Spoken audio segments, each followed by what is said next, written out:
I mean, I wish we would have known each other years ago because I really have. I've spent, over the last 16 years, spent an unknown amount of time doing mental gymnastics on how to get out of non-competes. And I bet you could have helped me with that a whole lot sooner. Yeah, yeah. I mean, so you were under non-competes that you were trying to get out of? Always. Yeah, of course. Uh, Interesting. Y'all think too small, I got big dreams. You just starting, I'm way ahead at the end scenes. Started reading and dodging all of the quick schemes. Money like your Spotify, boy, I got 10 streams. Be real big, I gotta make it just for my kids and for their kids' kids. That's well. I'm Daniel. And I'm Sarah. And this is the Acquisitive Podcast, where usually we break down why deals fail to close or struggle to close so that you can learn valuable lessons and red flags to look out for. But this is a special episode. It's not one of our normal episodes in the series. This is a breaking news episode. Tuesday, April 23rd, the Federal Trade Commission banned non-compete agreements. So, yeah, we're going to break that down and what that means for deals that are happening right now. So it was a 3-2 vote. So 2 against. It passed by 3. Good thing they don't have 6 people voting in whatever Zoom room they did that on. And yeah, so it's technically they haven't banned it. They voted to ban it. So that's the most lawyer thing ever. But it's got to be published in a federal register, which it hasn't been yet as of now. And then 120 days have to pass before non-competes are technically banned. Everyone expects that will be drawn out more by legal challenges. The U.S. Chamber of Commerce already, they said yesterday, April 23rd, that they planned on suing April 24th, which is the day that we're recording this. So that'll be a pretty big, hurdle. But I've been watching this. Biden, I think when he was elected, it was years ago, he said he was challenging or he was delegating to the FTC to ban non-competes. So I've been telling clients that every time we negotiate, an employee non-compete for years.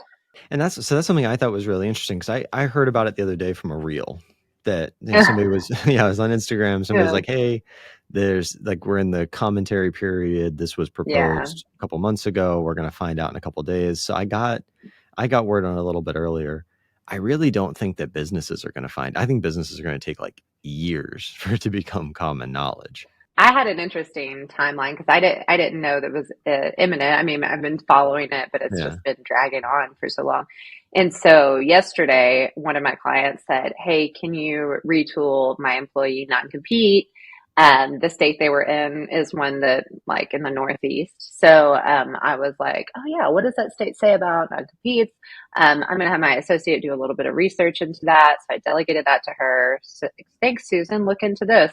At 9 a.m. And then by the afternoon, I was like, stop what you're doing. So Never mind. This is just kidding. Inconveniently timed. I guess none of this matters really anymore, right. Which is an unfortunate out of pocket for me. But like, what are the odds, the timeline of that? Here's the crazy part for me. So like over the last 16 years, I've dealt extensively with the IRS, of course. I've dealt with a number of different government bodies, but the Federal Trade Commission is a name that I've only heard like in passing on like CNN or MSNBC. It's not something I've ever dealt with. I thought the FTC, kind of like the SEC for me, like I know they're there. I know they're, they have a lot of influence on a lot of businesses, but just never in my space. So I was quite surprised to see that this particular government body can do this particular action in terms of banning something. So like, who's the Federal Trade Commission? Who's the FTC? Like, what do they do? And what's your experience with the FTC? I mean, not a lot. They're the antitrust consumer protection people. So, you read about them and like, who's going to control crypto. Remember that for a while, the like Department of Agriculture, I think was like, everyone was pushing to have them control cryptocurrency, which would have been a riot. And, it was like kind of this jurisdictional question. And I still wish that were happening. And I think you might have read about the FTC. The other thing that's going on right now is like the Safeway Kroger merger or something. anytime there's some big, antitrust issue where there's too much, not enough competition, and too much kind of um, stuff located under one institution, they're the ones that break it down and say Yeah, it's you like the can't do this or monopoly this can't happen. situation. Yeah, Yeah. which There's got to is be a really funny joke before we get too far from the topic, and I don't want to segue too much, but there's got to be a really funny joke to be made about crypto being under the Department of Ag. Like, so wait, good. did somebody at the federal government hear that like crypto is being farmed, and they're just like, oh, that's clearly agriculture. Yeah, they were like, well, mining, it's mined. So I don't know if they control mining, but yeah. Good question. Yeah.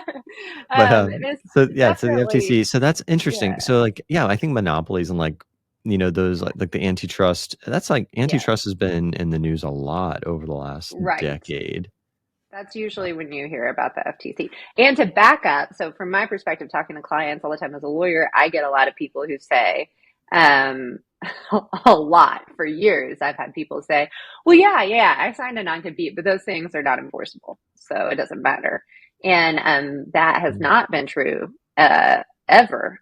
So And when somebody says that, I yeah, used to so think until that. now. I used to feel that way. And Yeah. so I always read my non-competes. I've always been under non-competes. Like everywhere I've ever worked I was under non-compete. Yeah. And I always resisted signing it, and they were just kind of like, yeah, well, if you want to work here, you're signing it. So it's like, oh crap, I want the job. Yeah. I never took it seriously because like I was Uh-huh. always like, ah, they're not gonna sue me, not one Yeah. person.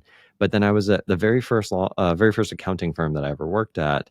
Um, like a big chunk of their executive team left Mhm. and opened another competing firm within a mile away of the office, and like Okay. straight up stole process docs and templates and Yeah. everything, and Uh-huh.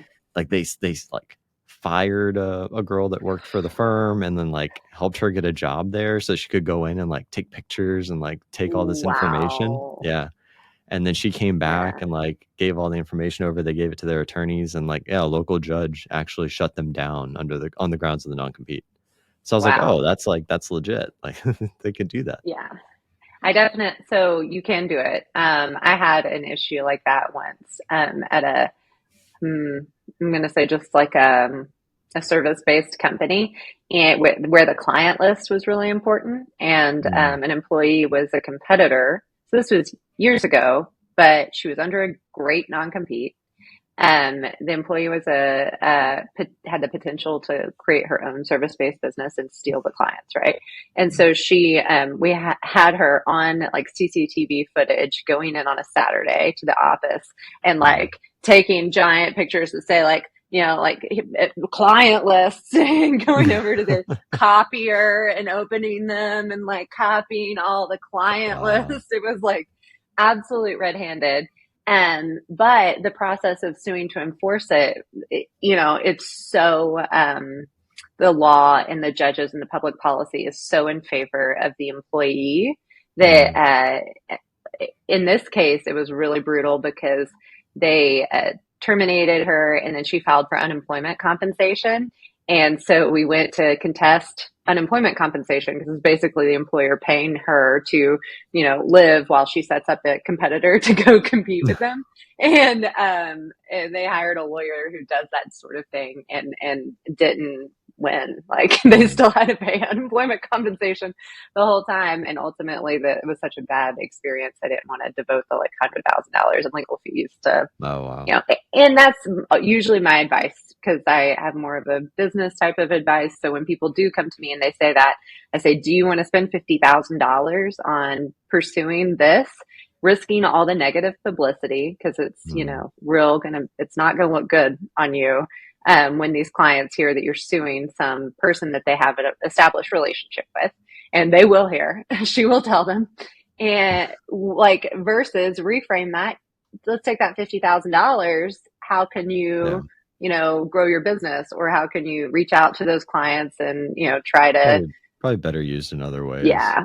And it's just like emotionally better to focus on the future and growth versus, Yeah. lost money. So, So non-competes, like I understand the purpose, and so for like historically, non-competes have been used to keep people from stealing clients, stealing trade secrets, damaging the business by leaving and working in direct competition. It seems like they've always been so definitely time bound, typically like 2 or 3 years, right? And then there's like a geographic element. 'Cause I don't think I've ever seen one upheld that was just like a national non-compete, which now that there's internet businesses, maybe that's different. But No, you have to be real reasonable and toggle like a good geographic scope. I think some people get a little fast and loose.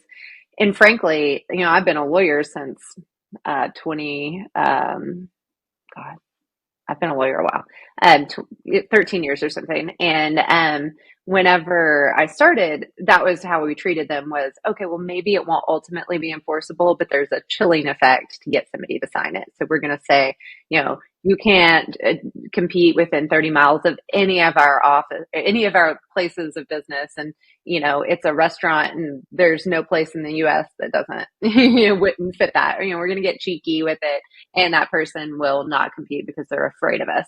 And turns out judges and the FTC and other people were savvy to that. And so they started really ratcheting it down.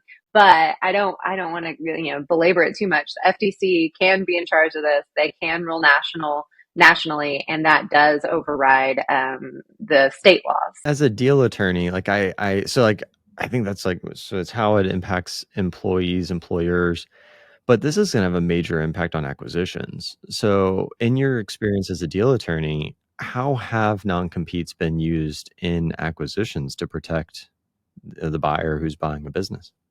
Well, like my main focus is a service-based business, which is an accounting practice where the Mhm. client list is its main thing. There's a developed relationship. You really cannot buy those, and there would be no market for them if there was no non-compete. But that's the only real exception that was provided in this rule was for the sale of a business.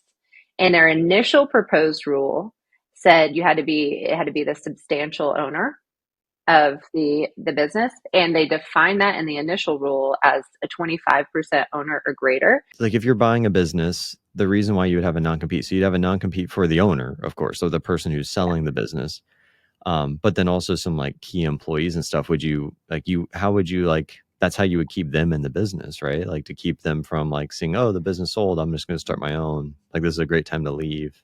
Typically, you isolate any key personnel and try to get them under a non-compete. It's tricky a little bit, and I always call out third-party stuff at the beginning of an acquisition Mhm. because there's no contractual nexus. So you can't, for instance, have like, I own a business, I'm going to sell it to you, and I'm going to obligate my employees not to compete with you. That doesn't work. They have to agree to that. So there's Right, this right. contractual nexus. The buyer has to get in front of the key personnel and get them to sign a non-compete. The seller often won't provide that access until closing. So it's been hard just functionally to get those Mhm. folks under a non-compete, and impossible in some states like California for a long time. So that's where I do my whole like Southern idiom, ounce of prevention's worth a pound of cure, and say, you Mhm. got to lock down your client lists. Some things in different industries like med spas where competition's just rife because people built, there's no reason you would automatically know this. So let me explain what I mean. I know you've had a lot of work done, Daniel.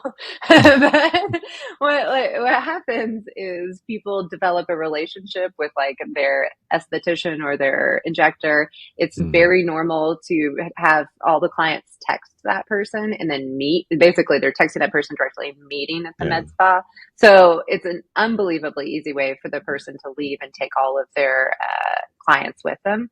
So in that type of situation, I always am counseling clients. They're going to compete. They're going to steal your clients.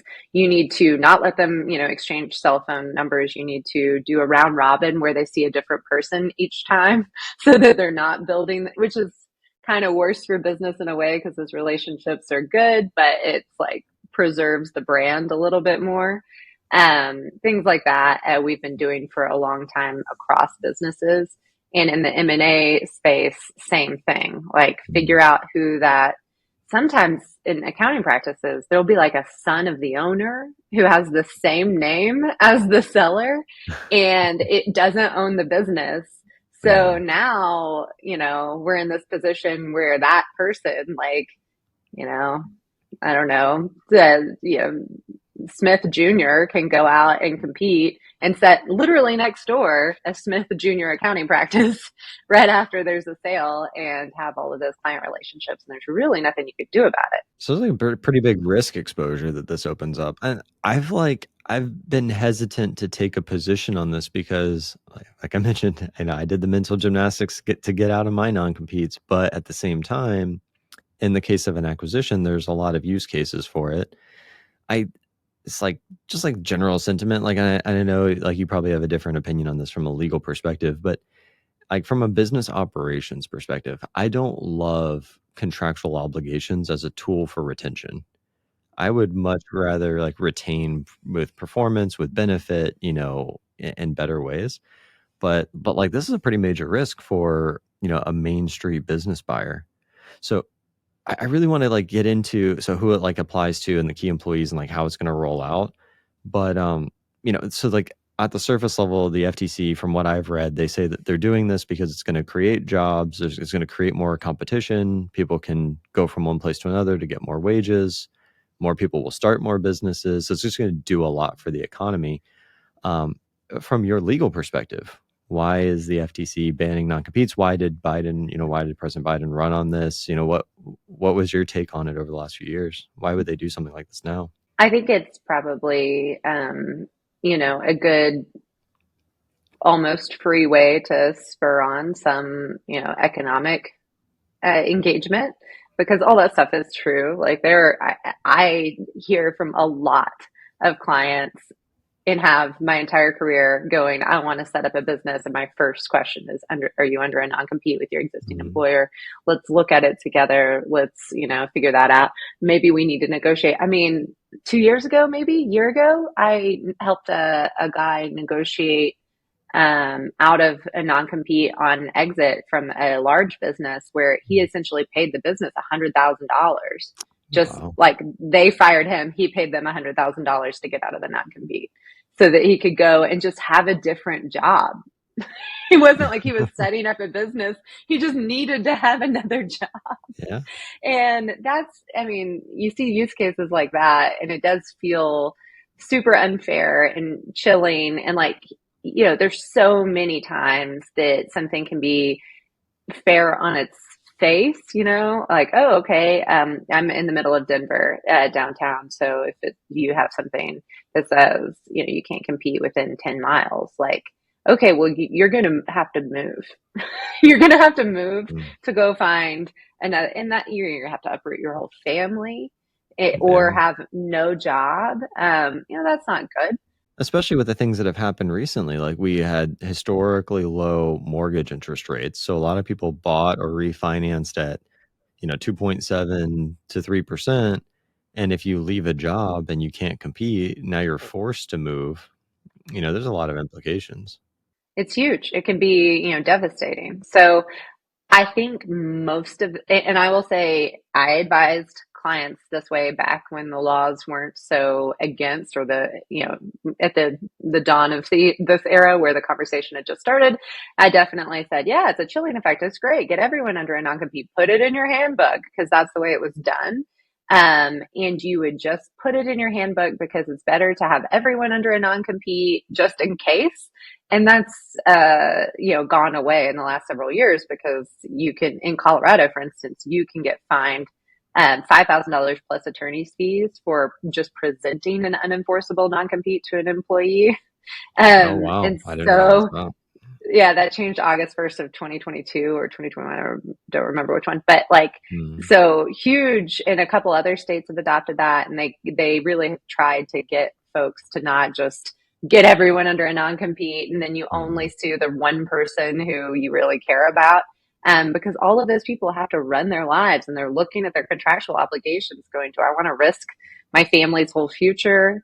And almost every employment agreement that we put out as lawyers or offer of employment specifically makes a person say, I am not under any agreements that will be violated by me working for you.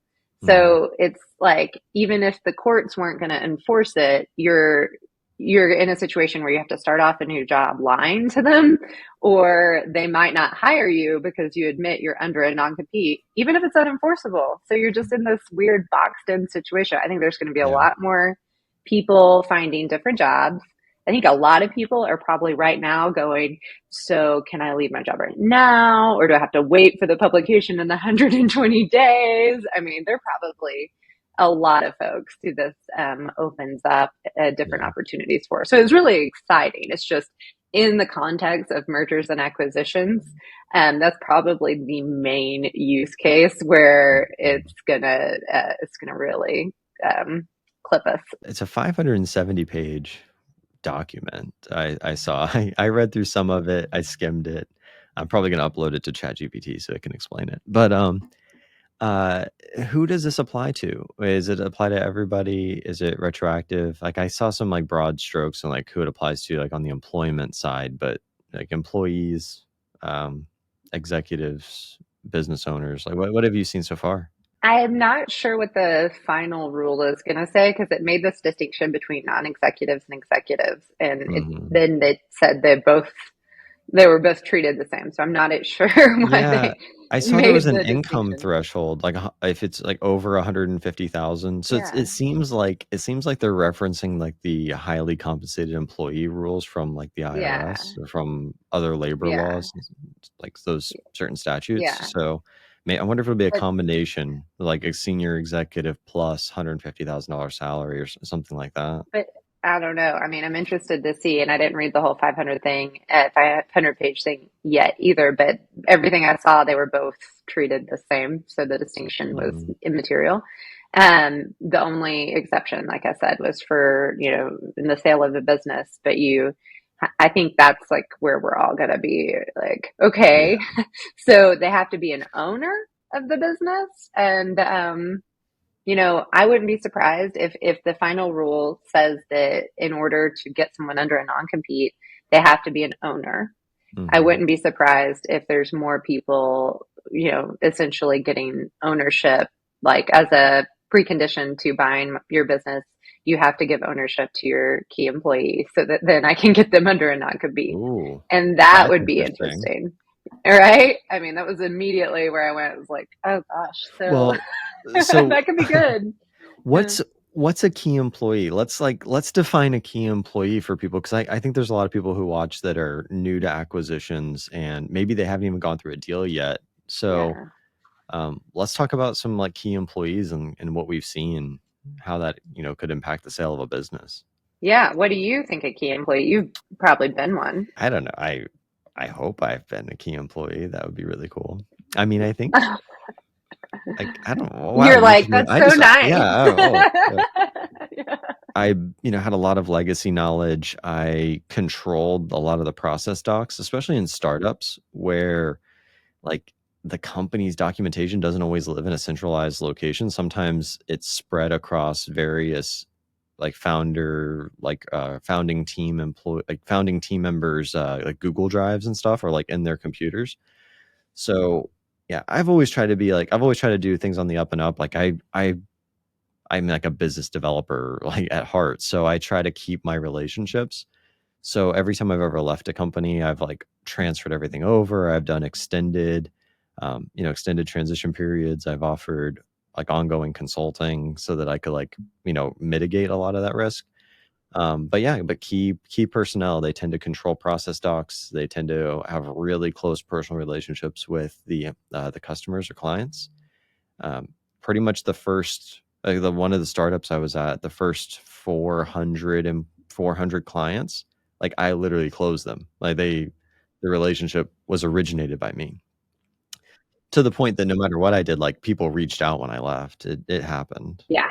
That's so yes, the way in mergers and acquisitions, one of my threshold questions is there anyone who is an employee who, if they left, you don't want to buy the business anymore?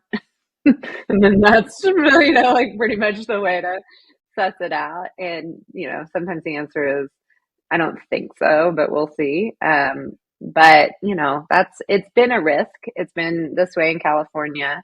There's been a lot of times that people say, no, thanks. Not gonna sign your non-compete when you buy the business that I already work for, and people proceed.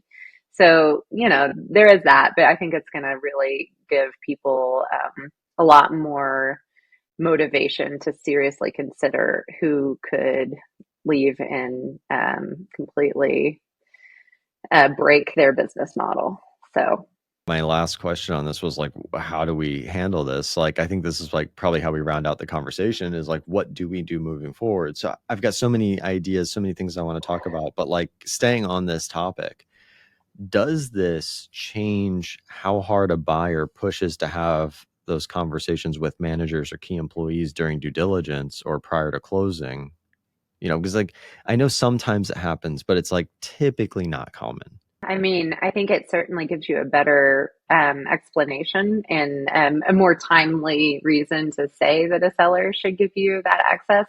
I mean, this is one of the few points that I just give different advice on, depending on if I'm representing a buyer or a seller. The buyer, I'm like, meet with the employees as soon as you can. The seller should let you. And for the seller, I'm like, do not let them meet with your employees until closing because both are, the best approach. If you can get a seller to do it, you'll be better off. It's no risk to a buyer. I know with your clients, you will always index towards the best thing for them as their attorney. But for the sake of a deal, like what do you think? What's your opinion? You know, your unbiased opinion as to like when should this happen? Should it happen? Would more deals close? Yeah, more deals would probably close on terms that were more negative to a seller because you kind of have people over a barrel. If you're a seller and you say, "Hey, employees, I'm selling, and this is the buyer, and we're really excited."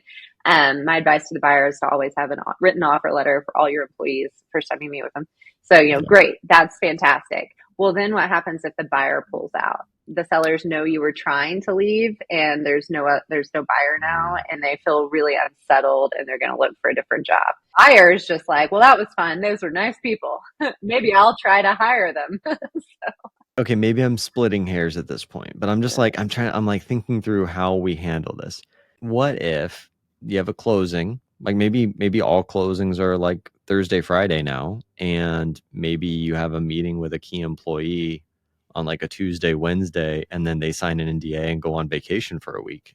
You know, I don't know. I mean, that's not to stop them from like picking up the phone and calling and like violating that NDA, but like, Yeah, is that like, can we get into that's a some great like point. kind of silly, new ways that we Yeah. go about this to mitigate it? I think that's fair. I think, my advice is usually broad brush because I do smaller businesses and, you have to picture them all talking because they've been working together for 20 years. But you make Mhm. a good point. They're not all the front desk person may be your key employee. They often are, but they might be completely not essential to the equation. And Yeah. so it does make sense to not treat all of the employees equally and to maybe bring some of those folks into the fold. I think probably more rollover equity and type of really courting of the employees themselves will erupt from this in Mhm. lieu of just, buying the business. It's going to Right. be, Get better compensation plans, better yeah, incentives. Yeah.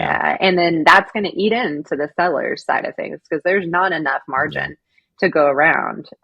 So the seller's going to have to take less and recognize that the key employees got to have a part of that deal. Mhm. And maybe that's the way it should be.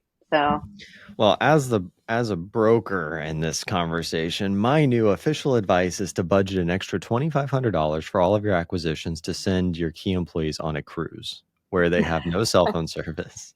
And yeah, you yeah, have your meeting yeah. while you're putting them You on the just put boat. like a black bag over their head, put them in a van.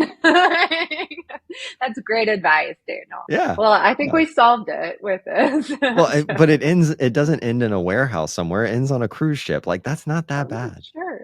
It depends on how you feel about cruises. So I think I'd take the warehouse. 25% or more employer is that or the owner, the seller that owns 25% or more can still be under non-compete. But I think you mentioned before we started recording that maybe the 25% is not a thing. Is it a thing or is it not a thing? Do you know?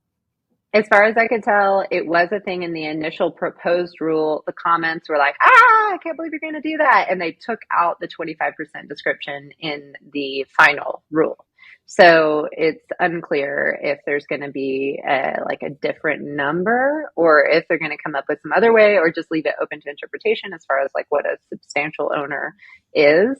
But I do think 25% would be crazy. Like there's lots of key employees that have, Gotcha. 5%. So especially bigger deals, geez, like 0.5%. So, Yeah, that's true. that's like, going to Yeah, there's be like the whole wild. like Jeff Bezos and Elon Musk, they own Yeah. like, 10, 20% of their Yeah. companies. But like, You couldn't even get them to be under a non-compete. So yeah, that's that's crazy. not That's insane. ideal. Yeah. All right. This has been a special breaking news episode of Acquisitive where we were talking about the FTC's new ruling on banning non-competes, what that means for employees, especially key employees and employers, and more importantly, what that means for you buying a business in the acquisitions process. And how do you protect yourself from the seller starting another competing business, or key employees, more importantly, even because I think sellers ultimately, when the rule comes out, the seller, you'll be able to have them under a non-compete. Key employees, probably not. So have a conversation with your attorney, have a conversation with your brokers, with your advisors. How can you talk to employees? How can you suss out, where your risks are with the staffing?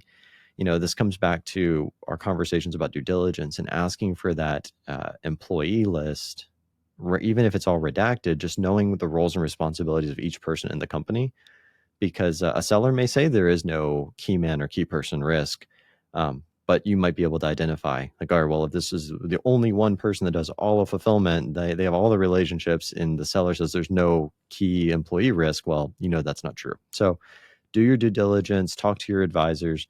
This will have massive impacts across the board on acquisitions, on employment in general. I think ultimately ends up being good, but we do need to learn some new processes. There's a concept I didn't get to talk to Sarah about. I think that we're going to start to see some development on the NDA side. Non-disclosure agreements are still allowed. So you can still have key employees and managers, sellers sign non-disclosure agreements to not talk about certain parts of the deal.